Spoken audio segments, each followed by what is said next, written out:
Hai Buciners, selamat datang kembali di Bucin Film. Kali ini kita akan membahas sebuah film yang berjudul Shang-Chi and the Legend of the Ten Rings. Film ini menceritakan tentang bermula dari legenda 10 cincin ajaib yang dimiliki oleh Su Wenwu. Gelang tersebut memiliki magis yang luar biasa dan memberikan kekuasaan juga kekuatan yang tidak terhingga bagi pemegangnya. Sebelum membahas film ini lebih lanjut, jangan lupa di like dan di subscribe ya. Kalau sudah, ayo kita bahas film ini bersama-sama.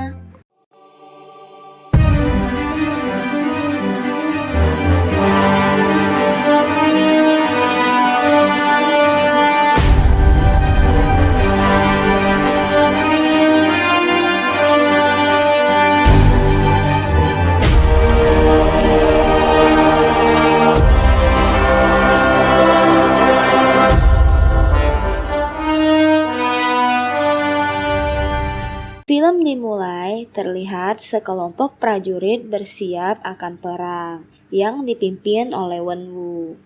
Wenwu menggunakan kekuatan cincinnya untuk menyerang musuhnya. Pasukan itu adalah pasukan 10 cincin. Cincin itu mempunyai kekuatan yang luar biasa. Wenwu telah mencari kekayaan dan kekuatan selama 1000 tahun. Namun dia masih menginginkan lebih.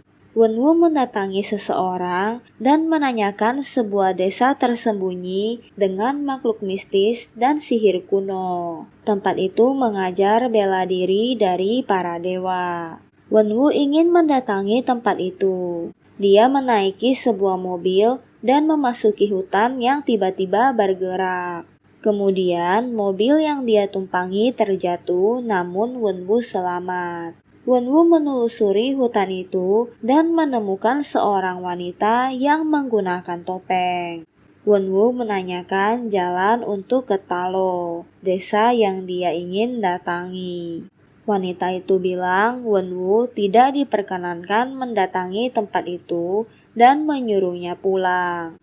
Wenwu dan wanita itu kemudian bertarung. Wanita itu dapat mengontrol cincin yang digunakan Wenwu dan Wenwu terjatuh. Mereka kemudian jatuh cinta dan melahirkan seorang anak laki-laki yang bernama Shang-Chi. Dia memberikan sebuah kalung kepada Shang-Chi. Terlihat ada seorang pria yang baru bangun dari tidurnya. Dia memandangi sebuah postcard. Dia adalah Shang-Chi. Shang-Chi bekerja sebagai parking valet. Shang-Chi mengganti namanya menjadi Shaun. Katie, teman Shang-Chi, mengendarai mobil tamu yang mewah ugal-ugalan. Shang-Chi berusaha menghentikan itu, namun Katie tidak mau. Katie dan Shang-Chi sedang mengobrol tentang masa lalunya kepada dua temannya. Katie dan Shang-Chi pergi karaoke berdua. Shang-Chi mendatangi rumah Katie untuk mengajaknya berangkat kerja bersama. Mereka berdua sangat dekat. Saat sedang di bus, ada seorang pria mendatangi Shang-Chi dan meminta kalungnya. Pria itu tidak sendiri, namun ada beberapa orang. Shang-Chi melawan mereka dengan kekuatan yang tidak biasa. Tiba-tiba ada seorang pria yang berbadan besar dan bertangan golok mendatangi Shang-Chi. Bis yang mereka tumpangi mengalami kerusakan pada rem, dan bis itu tidak bisa terkendali. Shang-Chi mengendarai bis itu karena supirnya tidak menyadarkan diri. Katie kemudian menggantikan Shang-Chi dan menyuruh Shang-Chi melawan pria itu. Shang-Chi menyelamatkan para penumpang bis karena bis itu akan terputus. Katie membuat kekacauan dan merusak banyak mobil, tapi untungnya semua penumpang selamat. Sayangnya kalung Shang-Chi telah diambil. Katie minta penjelasan dari Shang-Chi. Shang-Chi bilang dia mau ke Macau. Karena orang-orang itu juga memburu adiknya Shang-Chi dan Shang-Chi harus sampai di sana duluan. Orang-orang yang menyerangnya adalah utusan ayahnya Shang-Chi. Katie akan ikut ke Macau. Shang-Chi menceritakan masa lalunya kepada Katie. Ayahnya melatihnya saat ibunya meninggal. Shang-Chi dilatih untuk menjadi pembunuh. Sang adik yang sering melihat Shang-Chi latihan, dia berlatih sendirian. Pada suatu malam, Shang-Chi diutus untuk melakukan misi yang ayahnya suruh. Namun, Shang-Chi tidak melakukan misinya dan dia kabur. Shang-Chi kemudian memberitahu Katie kalau nama aslinya adalah Shang-Chi. Shang-Chi dan Katie sampai di Macau dan mendatangi alamat yang ada di postcard yang dikirimin adiknya. Shang-Chi disuruh tanda tangan oleh seorang penjaga. Shang-Chi bilang dia mau mencari adiknya yang bernama Su Xiaoling. Namun pria itu hanya diam. Mereka disambut oleh seorang pria dan memberitahu kalau video pertarungan Shang-Chi di bus telah viral. Pria itu bilang kalau Shang-Chi telah mereka persiapkan untuk bertarung. Mereka adalah operasi multiplatform global. Setiap pertarungan mereka disiarkan langsung di dark web. Shang-Chi bilang dia bukan datang untuk bertarung, tapi dia mau mencari adiknya. Saat Shang-Chi datang, dia menandatangani sesuatu dan itu adalah kontraknya dan banyak orang yang telah membuat taruhan. Shang-Chi sudah masuk ke arena dan siap bertarung. Lawannya adalah Su Xiaoling, adik dia sendiri. Shang-Chi mencoba berbicara dengan adiknya, namun dia terus diserang. Shang-Chi memberitahu kalau ayahnya mencarinya. Su Xiaoling bilang seharusnya Shang-Chi tidak datang. Xiaoling mengingat masa kecilnya dengan Shang-Chi saat malam di mana Shang-Chi akan meninggalkannya untuk melakukan misi dari ayahnya. Xiaoling menyuruh Shang-Chi jangan meninggalkannya di sana sendirian. Shang-Chi bilang 3 hari dia akan kembali. Namun nyatanya Shang-Chi malah kabur dan tidak kembali ke rumah. Xiaoling merasa kesal dan marah karena Shang-Chi meninggalkannya dan berbohong kepadanya. Xiaoling berhasil mengalahkan Shang-Chi. Shang-Chi memberitahu kalau kalungnya diambil. Ternyata Xiaoling tidak mengirim postcard ke Shang-Chi. Tempat itu tiba-tiba diserang oleh orang utusan ayah Shang-Chi dan Xiaoling. Shang-Chi berusaha menyelamatkan Katie dan menyuruhnya untuk berjalan di pinggir gedung tinggi. Shang-Chi menghajar satu persatu orang yang menyerangnya.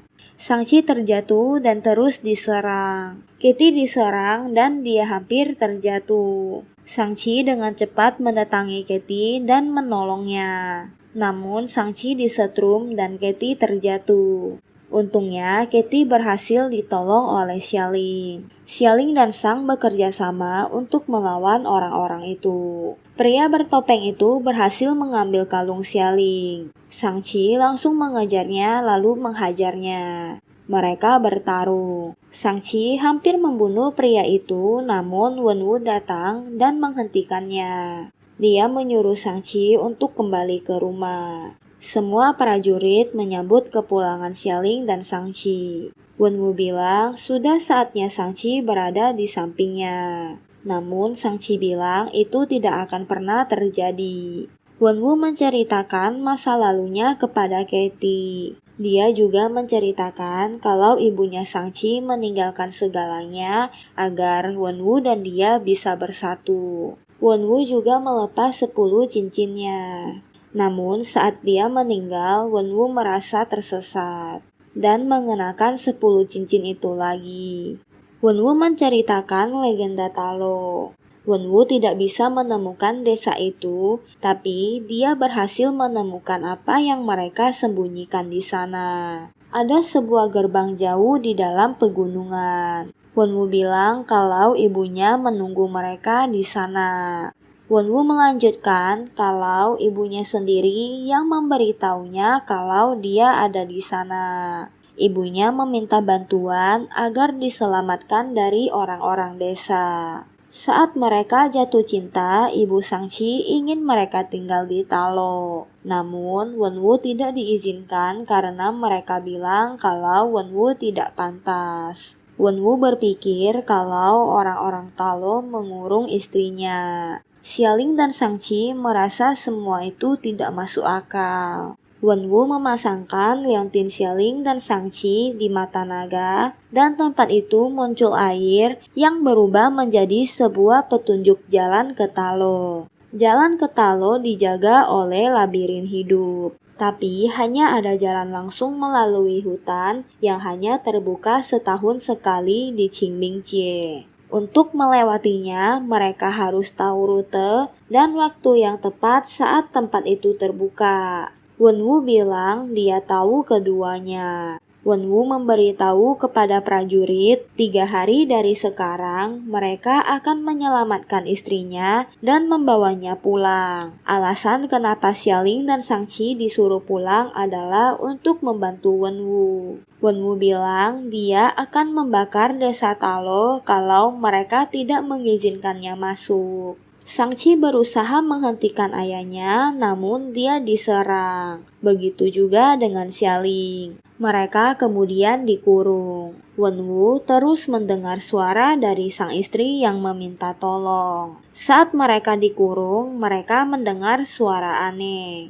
Ternyata ada seorang pria yang dikurung di sana. Tiba-tiba ada sebuah binatang muncul. Binatang itu bernama Morris. Morris bilang dia mengenal Shangqi karena dulu Shangqi tumbuh bersama ibunya di Talo. Morris adalah hewan yang berasal dari Talo. Morris mau Shangqi mengantarnya pulang ke Talo. Morris bisa mengantar mereka. Kemudian mereka kabur. Mereka dikejar oleh penjaga. Shangqi melawan para penjaga yang mengejar mereka dengan motor. Mereka berhasil kabur dari sana. Wenwu melihat kejadian itu dan langsung bersiap untuk perang. Mereka memasuki hutan labirin hidup itu. Hutan itu mulai bergerak. Mereka harus mengebut. Morris menunjukkan kemana mereka harus lewat. Mereka berhasil melewati hutan itu. Mereka kemudian melewati sebuah air terjun dan sampai di Talo. Tempat itu mempunyai banyak hewan yang unik. Shangqi dan yang lain berhasil ke tempat ibunya. Mereka sudah ditunggu oleh para penjaga. Namun mereka diusir. Tiba-tiba bibi Shangqi datang dan menyambut mereka. Shangqi memberitahu kalau ayahnya akan datang. Bibinya Shangqi bilang kalau mereka adalah penjaga gerbang kegelapan. Bersumpah untuk menjaga dunia ini dan dunia Shangqi dari iblis yang dikurung di baliknya. Shangqi bilang kalau ayahnya akan datang membuka gerbang itu karena mengira ibunya dikurung di dalam gerbang itu. Bibi Shangqi menceritakan tentang Talo. Talo pernah diserang Dweller, si penghuni kegelapan, dan melahap semua jiwa di hadapan mereka. Dan dari setiap yang mereka bunuh, mereka menjadi lebih kuat. Dweller menemukan dunia Shangqi dan akan melakukan hal yang serupa. Pemimpin Talo mengutus pejuang terkuat mereka ke sana untuk mencegah mereka tiba di portal dunia Shangqi. Hingga sang pelindung agung bergabung dalam pertarungan dan menciptakan pasang. Bersama-sama mereka menggiring Dweller ke dalam gerbang kegelapan dan mengurung mereka. Menurut bibinya, pelahap jiwa yang berbicara pada ayah Shangqi. Shangqi dan Xialing mendatangi altar mendiang ibunya. Ibunya menitipkan pakaian yang akan mereka pakai untuk berperang. Xialing berlatih dan Katie juga dilatih untuk memanah. Shangqi bilang kalau hanya ibunya satu-satunya orang yang bisa mengalahkan ayahnya. Dia meminta bibinya mengajarkannya bagaimana caranya dan mereka pun berlatih. Bibinya mulai melakukan trik yang ibunya lakukan. Dan Shangqi pun terjatuh. Wenwu terus mengalami delusi dan mendengar suara istrinya yang telah meninggal. Shangqi mengingat trik yang ibunya ajarkan saat dia kecil. Dan saat itu juga ada sekelompok gangster datang dan bilang kalau Wenwu mencoba menghancurkan mereka. Mereka ke sana untuk menagih utang. Ibu Shangqi bilang kalau suaminya bukanlah orang yang dulu lagi. Ibu Shangqi mencoba melindungi Shangqi dan Xialing. Gangster itu memperbolehkan anak-anaknya pergi, tapi harus ada satu orang yang membayar. Shangqi khawatir pada ibunya karena tidak memiliki kekuatan lagi. Tapi ibunya menyuruh Sang Chi untuk jangan takut. Namun gangster itu sangat banyak. Sang Chi melihat dengan mata kepala dia sendiri sang ibu meninggal. Saat Wenwu pulang, dia melihat sang istri telah tidak bernyawa. Wenwu kembali menggunakan 10 cincinnya dan membawa Sang Chi untuk balas dendam. Dia mendatangi para gangster yang membunuh istrinya dan menyerang mereka dengan 10 cincinnya.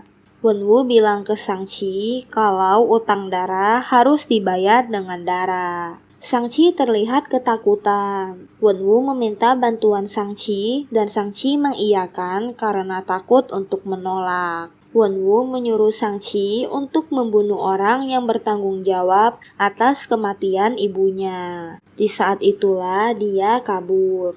Sang Chi jujur kepada Katie kalau ternyata dia membunuh orang yang membunuh ibunya. Sang Chi menyalahkan ayahnya atas kematian ibunya. Dia akan melakukan apa yang diajarkan oleh ayahnya. Sang Chi akan membunuh ayahnya. Semua pasukan di Talo sudah bersiap. Katie tidak diperkenankan memanah karena belum siap. Wenwu telah sampai di Talo. Mereka tidak mengizinkan Wenwu melewati gerbang, lalu mereka saling menyerang. Di saat mereka sibuk bertarung dengan penjaga, Wenwu berjalan mendatangi gerbang kegelapan. Sang Chi menyadari itu dan langsung mengejarnya. Sang Chi dan ayahnya bertarung. Wenwu menyalahkan Sang Chi tidak melakukan apa-apa saat ibunya meninggal. Sang Chi hanya berdiri di jendela dan menyaksikannya mati. Sang Chi diserang habis-habisan oleh Wenwu. Wenwu memukul Sang Chi dengan 10 cincinnya dan Sang Chi terjatuh pada air. Wenwu mendatangi gerbang itu dan terus mendengar suara minta tolong dari istrinya. Dia mulai merusak gerbang itu. Beberapa makhluk aneh keluar dari gerbang itu dan mulai menyerang. Pasukan dari Wenwu akhirnya mau bekerja sama untuk melawan Dweller. Monster itu mencari jiwa untuk diberikan kepada Dweller. Katie mengambil panah untuk membantu. Sang Chi berada di dasar laut dan tidak menyadarkan diri. Para makhluk itu mendatangi pasukan yang telah siap dengan senjata. Sang Chi terbangun setelah mengingat sang ibu. Tiba-tiba ada seekor naga yang dari dasar laut menolong Sang Chi dan membawanya keluar dari air. Sang Chi pergi untuk menghentikan ayahnya yang sedang berusaha merusak gerbang. Sang Chi berusaha memberitahu kalau ibunya tidak ada di sana. Namun Wenwu tidak mau berhenti. Sang Chi bertarung dengan Wenwu. Sang Chi melakukan trik ibunya saat dia mengalahkan ayahnya. Sang Chi dapat mengontrol cincin itu seperti ibunya lakukan. 10 cincin itu ada pada Sang Chi dan Sang Chi membuat cincin itu tidak punya kekuatan lagi. Wenwu masih terus bilang kalau dia harus menolong istrinya dan terus mendengar panggilan dari istrinya. Tiba-tiba Dweller keluar dan mau menyerang Sang Chi. Wenwu menyelamatkan Sang Chi dan membiarkan dirinya diserang. Wenwu melepas 10 cincinnya kepada Sang Chi dan dia tewas. Xialing menunggangi naga dan menolong Sang Chi. Naga itu menyerang Dweller. Dweller menjadi sangat kuat karena memakan banyak jiwa. Seorang pemanah bilang ke Katie untuk mengincar leher Dweller. Namun sayangnya dia tewas setelah dia memberitahu Katie. Xialing tadinya hampir dimakan Dweller. Xialing menyuruh Sang Chi melepaskannya, namun Sang Chi bilang dia tidak akan meninggalkannya lagi. Katie berhasil memanah leher Dweller. Xialing berhasil diselamatkan. Sang Chi menyerang Dweller dengan 10 cincinnya dan melakukan trik ibunya. Sang Chi berhasil membunuh makhluk itu. Pada malam setelah kejadian itu, mereka melepas lentera di air untuk melepas kepergian para korban. Sang Chi dan Katie menceritakan tentang Talo kepada temannya. dan temannya menganggap itu aneh dan tidak masuk akal. Tiba-tiba muncul percikan lingkaran api dan ada seorang pria yang bernama Wong memanggil Shang-Chi. Wong mengajak Shang-Chi dan Katie ikut dengannya. Dan film pun berakhir. Bagaimana menurut Buciners? Apakah kalian suka dengan review film kali ini? Sampai di sini dulu ya untuk reviewnya. Jangan lupa di like dan di subscribe dan aktifkan lonceng untuk mendapat update film selanjutnya. Jangan lupa share video kita ke teman-teman kalian agar channel ini dapat terus berkembang.